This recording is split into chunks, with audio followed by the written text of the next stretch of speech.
Hello everyone, welcome back to your channel English Only Zone. I'm Akanksha Sharma. Today we will discuss a very simple and interesting topic, that is active and passive voice.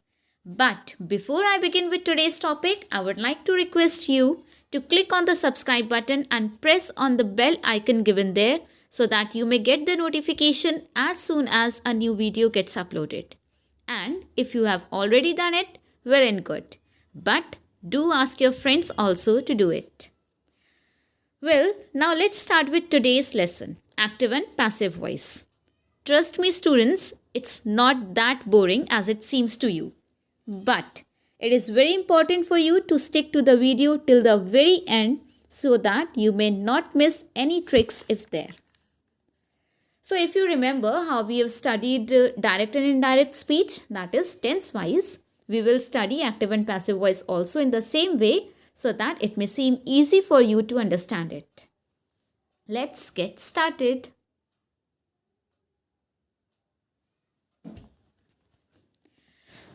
Before starting active and passive voice, first let us understand what is actually a voice.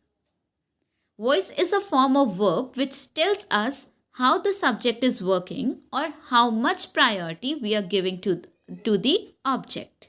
Voice verb की एक ऐसी form होती है जो हमें ये समझाती है कि हम सब्जेक्ट को या ऑब्जेक्ट को कितनी प्रायोरिटी दे रहे हैं और सब्जेक्ट किस तरीके से वर्क कर रहा है. If we give more priority to the subject, then the sentence is in active voice. But if we give more priority to the object, then the sentence is in passive voice. Clear? अगर subject को ज़्यादा priority दी जाती है तो sentence हमारा active voice में होता है. लेकिन अगर हमने एक्शन टेकन को ज़्यादा प्रायोरिटी दी है कि क्या काम हुआ, उसका आउटकम क्या हुआ, अगर हमने उस चीज़ को ज़्यादा प्रायोरिटी दी है तो सो the sentence is in passive voice. See, in this picture also you can see voice is of two types, active and passive. Active tells what subject does and passive focuses on the action. For example, in the active voice, the sentence is Ram killed Ravan. Ram ने रावण को मारा. हमने focus किस पर किया है? Subject पर. राम ने क्या किया? रावण को मारा. लेकिन अगर हम इसी सेंटेंस का पैसिव वॉइस देखते हैं तो it is Ravana was killed by Ram. Ravana को किसके द्वारा मारा गया? आप सेंटेंस मतलब क्वेश्चन पुट अप करके देखिए, रावण को किसके द्वारा मारा गया? बाय राम, राम के द्वारा. तो हमने यहाँ पर ऑब्जेक्ट को ज़्यादा फोकस किया है, एक्शन टेकन को ज़्यादा फोकस किया है instead of the subject. Clear? Now examples of active voice. Raman hits the ball. It is an active voice क्योंकि यहाँ पर रमन पर ज़्यादा फोकस किया है. And the second is the cat drank the milk. तो यहाँ पर हमने कैट पर ज़्यादा फोकस किया है instead of the milk. Now let us see the examples of passive voice. The first is the ball is hit by Raman. अब हमने यहाँ पर फोकस किस पर किया है? Action taken. The ball is hit by Raman. क्या हिट किया गया? रमन ने किसको हिट किया? बॉल को. तो बॉल पर ज़्यादा फोकस किया गया है instead of the subject that was Raman in the active voice. Now let's see the second sentence. The cat drank the milk was in active voice. If we convert this sentence into passive voice, what will be the answer? The milk is drunk by the cat. तो हमने यहाँ पर milk is drunk इस चीज़ पर ज़्यादा focus किया है instead of the doer of the action. जिस पर्सन ने काम किया, जिस पर्सन या एनिमल ने जो काम किया, हमने उस पर कम फोकस किया है, but we have focused more on the action done. Clear? Now, let's see. Ram drives a car. And if we convert this sentence into passive voice, there are few things which we have to understand. Now, what things are there which are to be understood? First is, see, Ram is the subject here. Drives is the verb and a car is the object here. Clear? Now, what you have to do while converting a sentence from active to passive voice, blindly convert the subject into the object and the object into the subject. जो subject होता है उसको blindly object बना दो और जो object होता है उसको ब्लाइंडली सब्जेक्ट बना दो। क्लियर? और जो हमारी वर्ब होती है, वर्ब की हम थर्ड फॉर्म लगाते हैं। We have to put the third form of the verb and before putting this third form we have to put a form of be. Okay, we have to put a form of be. And one more thing we have to do, जो हम subject को object बनाते हैं, object बनाने से पहले हमें एक वर्ड लिखना होता है, प्रिपोजिशन लिखनी होती है, दैट इज बाय। तो there are few things which you have to keep in mind. जो सब्जेक्ट है उसको ऑब्जेक्ट बनाएंगे, लेकिन ऑब्जेक्ट बनाने से पहले हम क्या लिखेंगे? बाय। और जो ऑलरेडी ऑब्जेक्ट होता है एक्टिव वॉइस में उसको हम सब्जेक्ट बनाएंगे, उसको हम सिंपली सब्जेक्ट बना देंगे। उसके बाद जो वर्ब होती है हमारी, blindly convert the verb into its third form. जो पास्ट पार्टिसिपल फॉर्म होती है वर्ब की, वर्ब को हम उसमें कन्वर्ट कर देंगे, लेकिन उससे पहले हमें बी की फॉर्म लगानी होती है। बी की फॉर्म्स क्या होती है? Is, am, are, was, were, be की फॉर्म्स होती है ना। So we have to put that before writing the third form of the verb. Let's see, there are few this example. In active voice, we have taken Melody writes the article. Melody writes the article. तो यहाँ पर subject क्या था? Melody. What is she doing? She is writing. And what is she writing? The article. तो article object हो गया, object को हमने subject बना दिया। अब Melody यहाँ पर subject थी, तो subject को हमने object बना दिया and before writing Melody as the object, we have put by. Clear? अब verb आती है हमारी write. What is the third form of write? Write, wrote, written. तो written is the third form. तो हमने blindly यहाँ पर verb की third form लगा दी. Now, this sentence, Melody writes the article, it tells that it is in present tense. क्योंकि यहाँ पर word क्या आया है? Writes. Writes किस में आता है? Simple present tense में. तो it is in present tense. अब present tense के लिए हम be की कौन सी form लगाएंगे? इस, एम, आर, वॉज, वर में से ही तो कोई फॉर्म लगेगी। तो अब यहाँ पर क्योंकि ये सिंपल प्रेजेंट टेंस का है और आर्टिकल हमारा सिंगुलर है, so we will write is here. अगर यहाँ पर आर्टिकल्स होता, इंस्टेड ऑफ आर्टिकल अगर यहाँ पर आर्टिकल्स होता तो हम क्या लिखते हैं? यहाँ पर इसकी जगह लिखते हम आर। क्लियर? तो according to this object which now becomes the subject in passive voice, we have to put the form of be or the helping verb actually. Clear? I hope this is clear to you. जो subject होता है उसको object बना दिया, object बनाने से पहले by लिखा, जो object है उसको subject बना दिया, लेकिन जो अब passive voice में हमारा जो new subject बना है उसके according ही हमें verb की form लगानी है। लेकिन verb be की form जो helping verb होती है वो लगाने से पहले हमें इस बात का ध्यान देना ज़रूरी है कि जो हमारा सेंटेंस है एक्टिव वॉइस में वो किस टेंस में था। अगर यहाँ पर होता Melody wrote the article, writes की जगह यहाँ पर रोट होता, तो what you would have written? The article was written by Melody. अगर यहाँ पर राइट की जगह रोट होता तो you would have written the article was written by Melody. I hope it's clear now. Let's see, there are some changes in pronouns. जैसे हमने पढ़ा था डायरेक्ट और इनडायरेक्ट स्पीच में भी कुछ प्रोनाउंस में चेंजेस होते हैं, तो यहाँ पर भी हमारे प्रोनाउंस में चेंजेस हो जाते हैं अगर ये प्रोनाउंस हमारे सब्जेक्ट होते हैं एक्टिव वॉइस में। If these pronouns are the subject in active voice, तो ये सब्जेक्ट पैसिव वॉइस में जाकर क्या बन जाएंगे? ऑब्जेक्ट बन जाएंगे। तो इन प्रोनाउंस का फिर ऑब्जेक्टिव केस हो जाएगा इंस्टेड ऑफ सब्जेक्टिव केस। अगर आपके सेंटेंस में आई सब्जेक्ट है तो that will become me in the passive voice. If the subject is you, it will remain as you. If it is he, it will be converted as him. If it is she, it will be converted as her. It will remain it only, they will be converted to them and we will be converted to us. So there are these few changes which you have to keep in mind.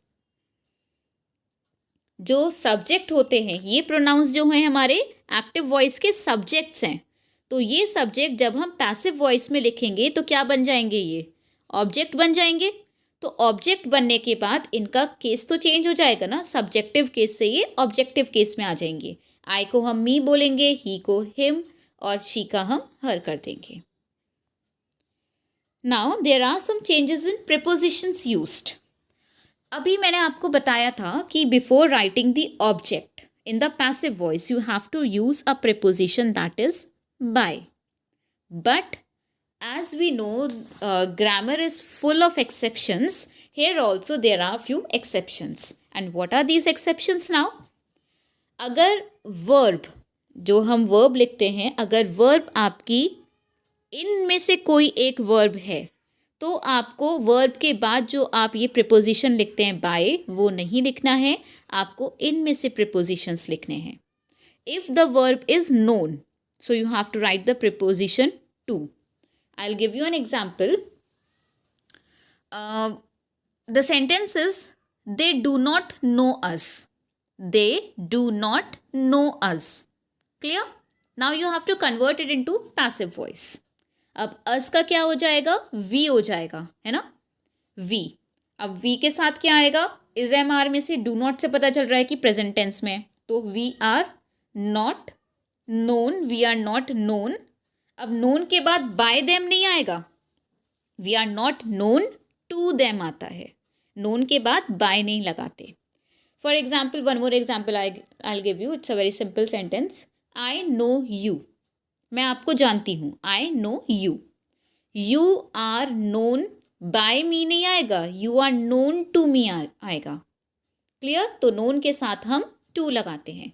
इसी तरह अगर contained word है, we will write in. If it is pleased and displeased at a person's conduct or behavior, अगर हम किसी के conduct या behavior के से खुश हैं या ना खुश हैं तो उसके लिए हम at लगाएंगे. He was pleased at. Displeased और pleased अगर हम persons के लिए लिखते हैं, I was pleased with you, तो pleased के साथ with आता है अगर हम persons की बात करते हैं. अगर प्लीज्ड और डिसप्लीज्ड में हम कंडक्ट की बात करते हैं तो उसके साथ हम एट लगाते हैं. और अगर प्लीज्ड और डिसप्लीज्ड में हम पर्सन्स की बात करते हैं, किसी पर्सन से खुश होना या ना खुश होना, उसके लिए हम विद लगाते हैं. नेक्स्ट इज सरप्राइज्ड और अलार्म्ड. एट. सरप्राइज्ड और अलार्म्ड हम किसी एक पर्टिकुलर सिचुएशन पर होते हैं ना, तो उसके लिए हम एट लगाते हैं. नेक्स्ट इज सेटिस्फाइड और डिसगस्टेड. तो सेटिस्फाइड और डिसगस्टेड या फिल्ड के साथ आता है with. I was filled with fear. I was filled with rage. So these were the changes in prepositions used. तो प्रीपोजिशन वैसे तो हम नॉर्मली बाय लगाते हैं बिफोर राइटिंग द ऑब्जेक्ट, लेकिन अगर हमारे वर्ब्स इनमें से कोई एक होती है तो हम फिर बाय नहीं लगाएंगे ऑब्जेक्ट से पहले. We will use these prepositions. Now, let's see, there are few points to remember. जो भी हमने अभी तक पढ़ा एक बार उसका रिकॉल कर लेते हैं. The subject is changed into the object. The object is changed into the subject. The verb will be converted to its third form while converting a sentence from active to passive voice. Remember, repeatedly I am saying, blindly convert the verb into its third form. और किसी form में verb नहीं लगेगी except its third form. Next is the word by is used before writing the object of passive voice. But अभी हमने एक exception वाला case पढ़ा था कि जब हमारे पास known, contained, pleased, displeased, at person's behavior, conduct or with persons, या फिर surprised, alarmed, satisfied, disgusted, अगर ये words आते हैं तो उसके बाद हम by preposition नहीं लगाते हैं. We use different prepositions. Next is, there is no passive voice in future continuous and perfect continuous tenses. Future continuous और perfect continuous tenses में passive voice नहीं होती है because हम two helping verbs एक साथ use नहीं कर सकते हैं. ठीक है? Future continuous tense की आपको passive voice कहीं कहीं मिल जाती है, but it's actually not correct to write in that way. Now, let's understand how to convert a sentence from active to passive voice if it is in simple present tense. See, if the sentence, if a positive sentence has the rule subject plus verb's first form plus SES or object. In simple present tense, this is the rule of positive sentence. Let's take an example. in active voice, the sentence is Ram writes a letter. Now, if we convert this sentence into passive voice, what we will write? A letter is written by Ram. जो हमारा subject था राम, वो तो हमारा object हो गया. जो हमारा ऑब्जेक्ट था वो सब्जेक्ट हो गया. अब राइट्स का क्या हो जाएगा? Is written. अभी मैंने आपको एक्सप्लेन करा था थोड़ी देर पहले कि राइट्स का मतलब है यहाँ पर प्रेजेंट टेंस यूज हुई है, और जब प्रेजेंट टेंस यूज हुई है उसके लिए हम हेल्पिंग वर्ब लगाएंगे इज, और फिर राइट की थर्ड फॉर्म लग जाएगी written. Clear? Now let's see when a sentence is in negative voice, what is the rule? Subject plus do does plus not plus verbs first form and object. This is the rule in negative sentence, simple present tense. Let's take an example. Ram does not write a letter. Now convert it into passive voice. Ram subject है, by Ram यहाँ पर हो गया. A letter object था तो a letter subject हो गया. अब does not write, इसका मतलब है कि ये simple present tense का है. does तो हमारा simple present tense में आता है, तो इसके लिए is आ गया. नॉट का नॉट रहेगा और राइट का रिटन हो जाएगा. Very simple. Let's understand the rule of interrogative sentence. Do does, पहले हेल्पिंग वर्ब आ जाती है हमारे question words. Do does plus subject plus verbs first form and object. So when we let's see the example of active voice. Does Ram write a letter? अब यहाँ पर आपको एक चीज़ नोटिस करने की ज़रूरत है कि जो क्वेश्चंस होते हैं वो एज इट इज़ क्वेश्चंस ही रहते हैं. इट मीन्स ये नहीं है कि हम उसमें कुछ चेंजेस नहीं करते. इट मीन्स क्वेश्चन को हम क्वेश्चन में ही कन्वर्ट करेंगे. We will not convert it into an assertive form. Clear? अगर एक्टिव वॉइस में आपको क्वेश्चन दे रखा है तो आप पैसिव वॉइस में भी एक क्वेश्चन ही फ्रेम करके देंगे. Now the question is does Ram write a letter? तो अ लेटर हमारा ऑब्जेक्ट था. अब हमें पता है ऑब्जेक्ट को हमें बनाना है सब्जेक्ट, लेकिन अब हमें इंटेरोगेटिव का एक रूल भी पता है कि सब्जेक्ट से पहले हम हमेशा एक हेल्पिंग वर्ब लगाते हैं या फिर क्वेश्चन वर्ड लगाते हैं. You know this. अब आपने ये प्राइमरी क्लासेस में पढ़ा ही होगा कि जो हमारे एफर्मेटिव सेंटेंसेस होते हैं उनसे हम इंटेरोगेटिव कैसे बनाते हैं.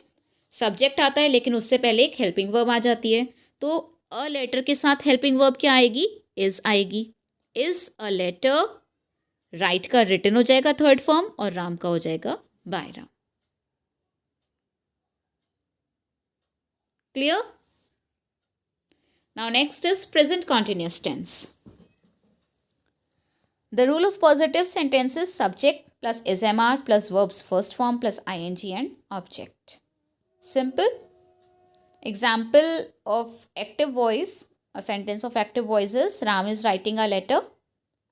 is भी आ गया और verb की ing form भी आ गई है. अब इसको अगर हम passive में convert करते हैं it will become a letter, क्योंकि object था subject में आ गया, Ram subject था object में आ गया by Ram करके. अब देखो यहाँ पर इज राइटिंग अ लेटर था. इज राइटिंग है तो इसका तो इज हम लिखेंगे ही. अब राइट का तो हम रिटन लिख देंगे क्योंकि मैंने आपसे कहा था कि ब्लाइंडली वर्ब की थर्ड फॉर्म में आप इसको कन्वर्ट कर देंगे. लेकिन अब ये जो आईएनजी है, जो कंटिन्यूअस फॉर्म की जो अपनी एक खास बात होती है कि इसमें आईएनजी आता है, उसका हम क्या करेंगे? रिटन में तो अब आईएनजी लगाएंगे नहीं, तो इसके लिए हम बीइंग लगा देते हैं. सारे कॉन्टिन्यूअस टेंसेस में आपको वर्ब की थर्ड फॉर्म से पहले बीइंग लगाना ज़रूरी होता है ताकि हम आईएनजी फॉर्म को भी इग्नोर ना करें. So the sentence will become a letter is being written by Ram. Now let's see negative sentence. Subject plus is am are plus not plus verbs first form plus ING plus object. अब इसमें let's see an example of active voice. Ram is not writing a letter. Ram is not writing a letter. Very simple. वैसे ही rule होगा जैसे अभी हमने positive sentence के लिए पढ़ा था, पैसिव में कन्वर्ट करते हुए बस बीच में नॉट लग जाएगा. Let's see. A letter is not being written by Ram.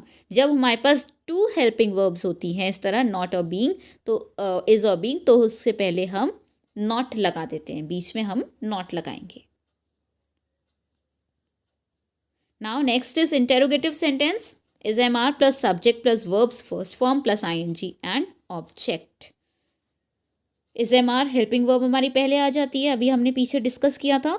Let's see the example in active voice. Is Ram writing a letter? How we will convert it into passive voice? Is a letter being written by Ram? A letter आ जाएगा, a letter से पहले हम is लगाएंगे, ING के लिए हमने being लगा दिया, और राइट का रिटन हो गया, राम का हो गया by Ram. Is a letter being written by Ram. Next is present perfect tense. The rule in positive sentences, the rule for positive sentence, subject plus has have plus verb's third form plus object. Now we know perfect tense में हमेशा verb की third form आती है. Let's see an example in active voice. The sentence is I have done my work. If we convert it into passive voice, what will it become? My work, क्योंकि my work हमारा object था, subject में आ गया. I का क्या हो जाएगा? Me. हमने changes in pronouns पढ़े थे अभी. I का me हो गया. अब माई वर्क है यहाँ पर, अगर ऑब्जेक्ट को हमने अब सब्जेक्ट बनाया है तो माई वर्क के साथ हेल्पिंग वर्ब क्या आएगी? हैव या हैज़? हैज़ आएगा, क्योंकि वर्क जो है वो सिंगुलर है. तो my work has.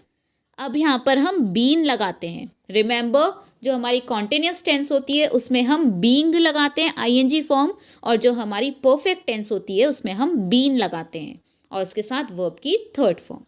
So the answer will be my work has been done by me. Let's see the negative sentence. Rule for negative sentence. Subject plus has if plus not plus verb's third form and object. Example in active voice. I have not done my work. I have not done my work. इसमें बस हमने सिर्फ not आगे लगा दिया extra. Let's see in passive voice. My work has not been done by me. My work, यहाँ पर my work आ जाएगा, my work के साथ has आएगा, क्योंकि अब work तो सिंगुलर हो गया. not बीच में लग गया, been आता है फिर, क्योंकि been हमने परफेक्ट टेंस के लिए लगाया है, और do की third form done by me. अब क्योंकि ये थर्ड फॉर्म है तो third form as it is रहेगी, इसकी कोई और थर्ड फॉर्म नहीं हो सकती है. तो आप ये फॉर्म जो होती है वर्ब की परफेक्ट में एज इट इज़ वो लगा देंगे. Now let's see the rule of interrogative sentence. Has or have plus subject plus verb's third form plus object. पहले helping verb आ गई. Let's see the example in active voice. Have I done my work? तो sentence पहले क्या आएगा? पहले आपकी helping verb आ गई have, फिर आपका subject, और my work हमारा object हो गया. Let's see the sentence in passive voice. Has the work done by me? My work हमारा पहले आ जाएगा, ऑब्जेक्ट की जगह सब्जेक्ट, सब्जेक्ट के साथ हम हैज़ लगाएंगे, फिर डन वर्ब की थर्ड फॉर्म, और लास्ट में object that was the subject.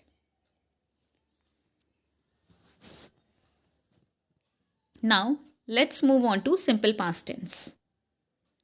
The rule for positive sentences, subject plus verb second form plus object. Let's see the example. See these rules you must be knowing very well. आपको बहुत अच्छे से पता होंगे क्या rules होते हैं positive, negative और इंटेरोगेटिव के, क्योंकि आप बहुत समय से टेंसेस पढ़ते आ रहे होंगे if you have started learning active and passive voice. हम समझ सकते हैं कि आपको पता होंगे टेंसेस अगर आप एक्टिव और पैसिव वॉइस लर्न करने वाली स्टेज पर आ गए हैं. तो एग्जाम्पल है in active voice, Ram wrote a letter. If we want to convert it into passive voice तो क्या करेंगे? देखो रोट से पता चल रहा है कि ये पास्ट टेंस है और कोई इसमें हेल्पिंग वर्ब नहीं है, तो ये सिंपल पास्ट टेंस है. तो अ लेटर हमारा सब्जेक्ट बन जाएगा, बाय राम हमारा ऑब्जेक्ट हो जाएगा, और बीच में क्या आएगा रोट के लिए?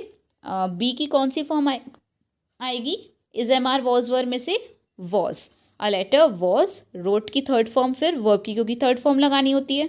अ letter was written by Ram. Let's see whether we have told correctly और no. Yes, a letter was written by Ram. Now let's see the negative sentence. Rule for negative sentence. Subject plus did plus not plus verb's first form plus object. Remember, simple past के negative में verb की first form आती है, not the second form. अब ये मत सोचना क्योंकि past है तो हम verb की second form लगा देंगे, लेकिन एक rule होता है कि जब भी हम did लगाते हैं तो did के साथ verb की first form आती है. We do not write second form of the verb with did. Let's see the example in active voice. Ram did not write a letter. If we have to convert it into passive voice, a letter was not written by Ram. अब ये write देख कर confuse मत हो जाना कि ये present tense का होगा. डिड लगा हुआ है, डिड से आपको पता चल जाएगा कि ये पास्ट टेंस का है, तो इसलिए हम वॉज लगाएंगे, इज नहीं लगाएंगे यहाँ पर. A letter was not written by Ram. Now next is interrogative. Did plus subject plus verbs first form and object. If we have to convert the sentence into passive voice, so the sentence in active voice is did Ram write a letter? क्या राम ने letter लिखा? If we have to convert it into passive voice, how we'll write? Was a letter written by Ram? a letter तो हम लिखेंगे subject की जगह, और a letter के लिए हेल्पिंग वर्ब कौन सी आएगी? अभी तक हम कौन सी हेल्पिंग वर्ब लगा रहे थे? was. तो यहाँ पर पहले वॉज लिखेंगे, वॉज अ लेटर, फिर राइट की थर्ड फॉर्म आ जाएगी यहाँ पर, और बाय राम जो हमारा सब्जेक्ट था. Was a letter written by Ram. Clear? See I always say कि अगर आपको कोई भी कन्फ्यूजन होता है, कोई कहीं भी आपको कोई भी पॉइंट समझ में नहीं आता है, do not hesitate to ask me. You can always write in the comment section and I always answer the queries. So do not hesitate to ask your queries. देखो, अगर गलत सीखोगे उससे बेटर है कि पूछ लो. गलत सीखोगे तो फिर वही आपको गलत चीज़ याद रहेगी हमेशा के लिए. और ये जो ग्रामर के रूल्स होते हैं, active, passive, direct, indirect, degrees of comparison, pronouns, adjectives, ये सब बहुत इंपॉर्टेंट होते हैं फॉर योर फ्यूचर. अगर आप किसी कंपटीशन वाले एग्ज़ाम्स की प्रिपरेशन करते हो तो these things are very important for you, because English तो मैक्सिमम सारे ही कॉम्पिटिशन्स में आती है. Now next is past continuous tense. The rule for positive sentence is subject plus was verb plus verbs first form plus ing and object. Example in active voice, the cat was drinking milk.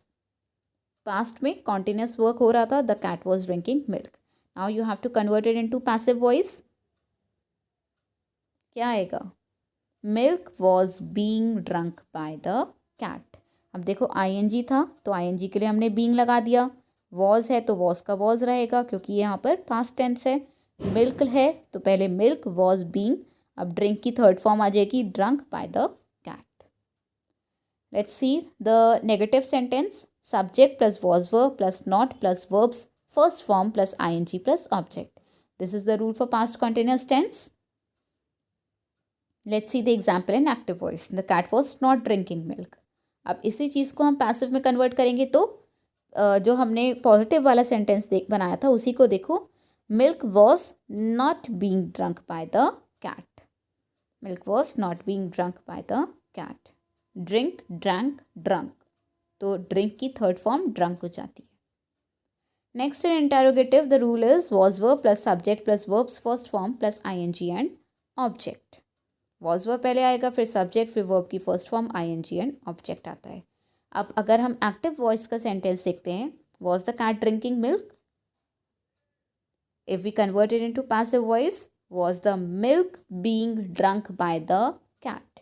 Was आ गया, the milk subject हम लगाएंगे, फिर उसके बाद being ING form और फिर verb की third form and by the cat. जो हमारी हेल्पिंग वर्ब्स होती है उनके बीच में हमें सब्जेक्ट लगाना होता है. ये अभी हमने पीछे भी पढ़ा था.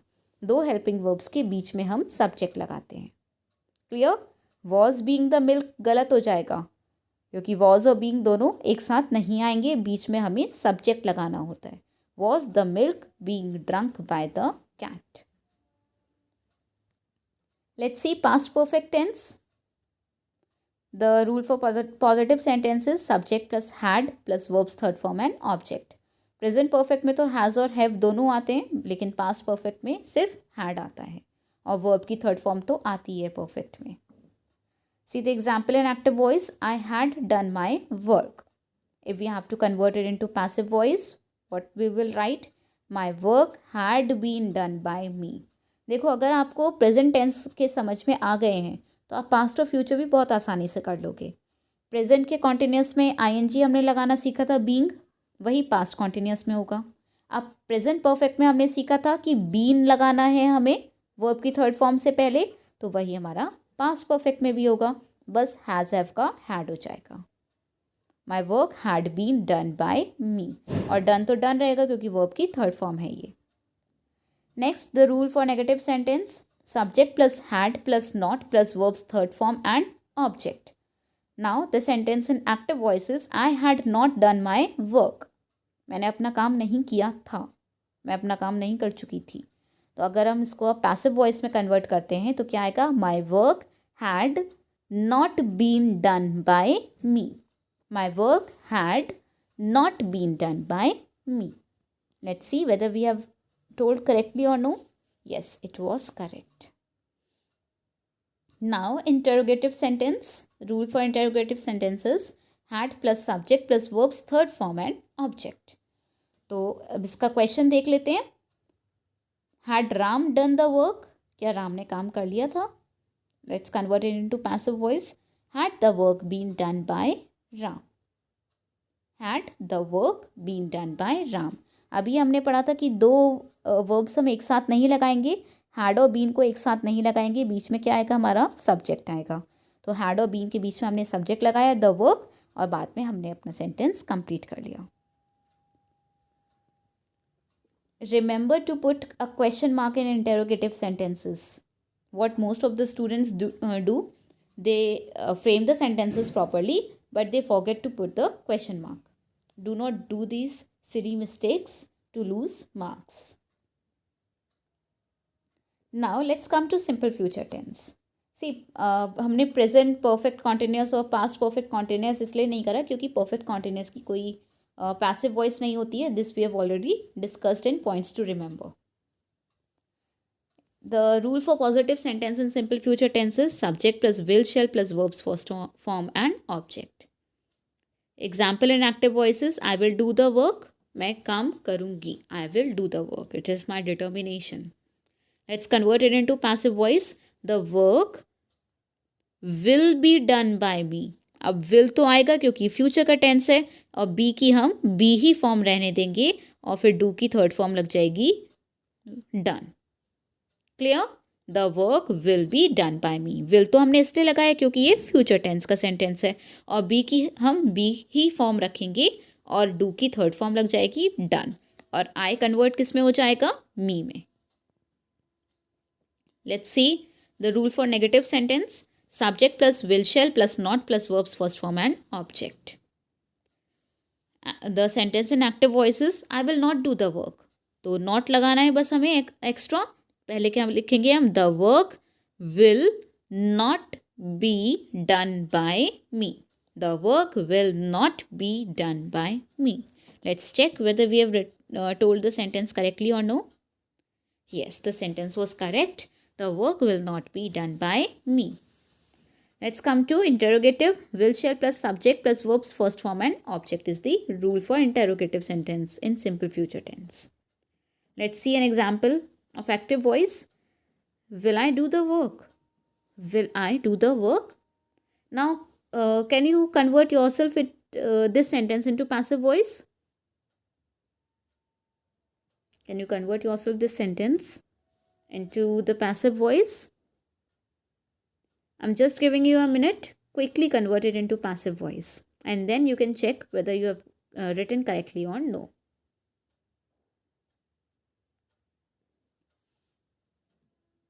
Written? Let's see. The answer is, will the work be done by me? Will the work be done by me? पहले हमने क्वेश्चन वर्ड लगाया, फिर उसके बाद हमने जो हमारा सब्जेक्ट था वो लगाया, फिर बी, और फिर डू की third form and by me, that is the object.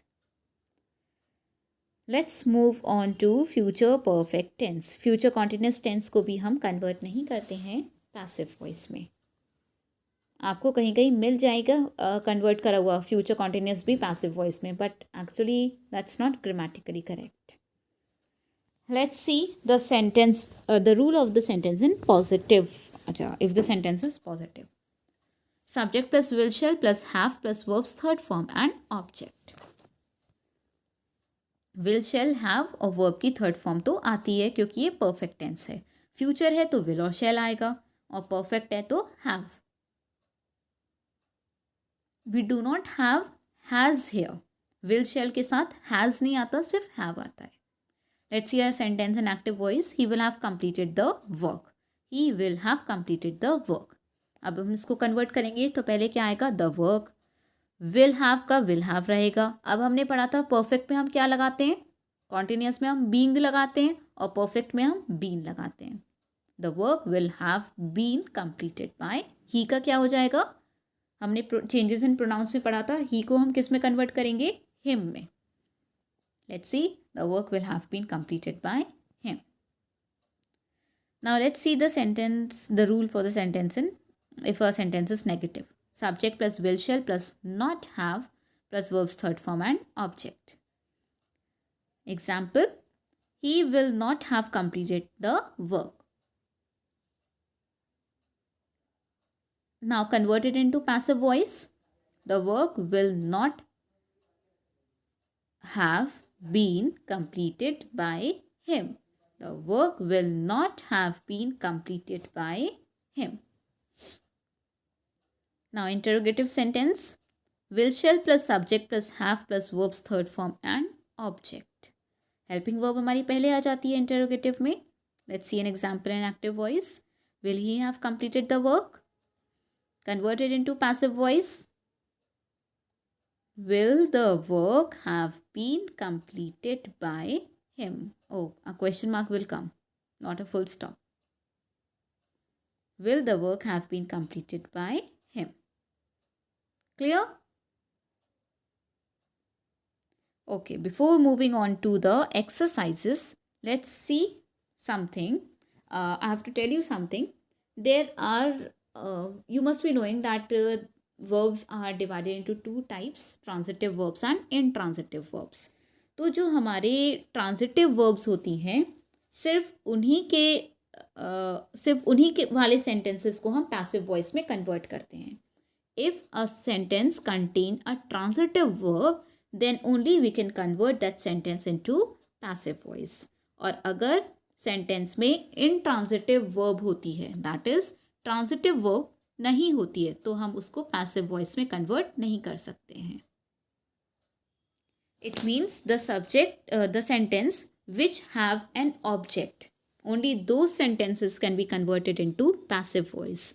और जिन सेंटेंसेस में ऑब्जेक्ट नहीं होता है उनको हम पैसिव वॉइस में कन्वर्ट नहीं कर सकते, क्योंकि हमें सब्जेक्ट तो बनाना होगा ना. हम एक्टिव वॉइस में जो ऑब्जेक्ट होता है उसी को हम पैसिव वॉइस में सब्जेक्ट बनाते हैं. And if there is no object in active voice तो हम पैसिव वॉइस में सब्जेक्ट क्या बनाएंगे, और बिना सब्जेक्ट के सेंटेंस हम कैसे क्रिएट करेंगे. Clear? Now I have these few sentences for you.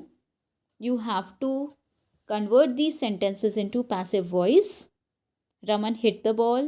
They do not know us. What do they do here? How can he do it? Who teaches you English?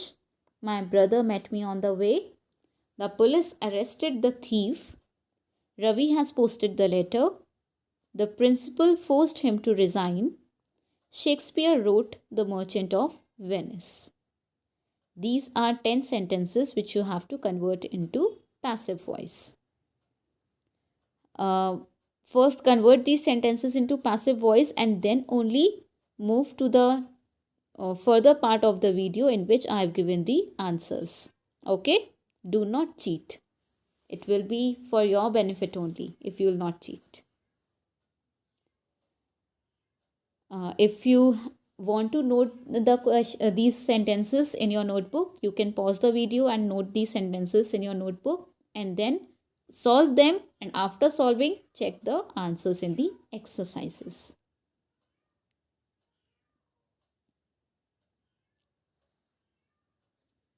See, in the first sentence was Raman hit the ball. अब Raman singular subject है. Singular subject के साथ अगर हम verb लगाते हैं तो S और ई एस लगता है, लेकिन यहाँ पर एस और ई एस नहीं लगा है. इट मीन्स ये जो हमारा सेंटेंस था ये हमारा प्रेजेंट टेंस का नहीं था, किस में था, पास्ट टेंस में. अब हिट की तो पास्ट टेंस में हिट ही रहती है, रमन हिट द बॉल, और अगर प्रेजेंट में होता तो वो हिट्स हो जाता. अब क्योंकि ये पास्ट टेंस है तो हम लिखेंगे the ball was hit by Raman. Hit की थर्ड फॉर्म भी हिट ही रहेगी. जैसे पुट की, कट की सेकेंड और थर्ड फॉर्म वही रहती है ना, इसी तरह हिट की भी सेकेंड और थर्ड फॉर्म वही रहेगी. Next is they do not know us, we are not known to them. Known के साथ हम टू लगाते हैं, ये हमने डिस्कस करा था. Next, what do they do here. अब जो क्वेश्चन वर्ड है वो तो वहीं पर रहेगा, उसके बाद हेल्पिंग वर्ब आ जाती है क्वेश्चन वर्ड के बाद, और फिर उसके बाद done by them here. What is done by them here. Next, how can he do it. How can it be done by him. Who teaches you English? By whom are you taught English? Next, my brother met me on the way. अब इस sentence को आप to type से convert कर सकते हो. You can either write I was met on the way by my brother, और you can write I was met by my brother on the way. Both the sentences can be correct. Next, what was the next sentence? The police arrested the thief. Converted into passive voice, the thief was arrested by the police. Ravi posted the letter. Ravi has posted the letter. The letter has been posted by Ravi. Next, the principal forced him to resign. He was forced to resign by the principal. The last sentence is Shakespeare wrote Merchant of Venice. The Merchant of Venice was written by Shakespeare. So these were the answers to these questions, and if you have got 10 out of 10, give a thumbs up to you, or and also give a thumbs up to my video, because after all it was a bit of my efforts which helped you in gaining 10 out of 10. Yeah. Okay, so well and good if you have understood active and passive voice. And as I told you earlier also, for any queries, do not hesitate in writing the queries in your comment section. So this was all in today's video. Thank you so much for watching. Take care everyone.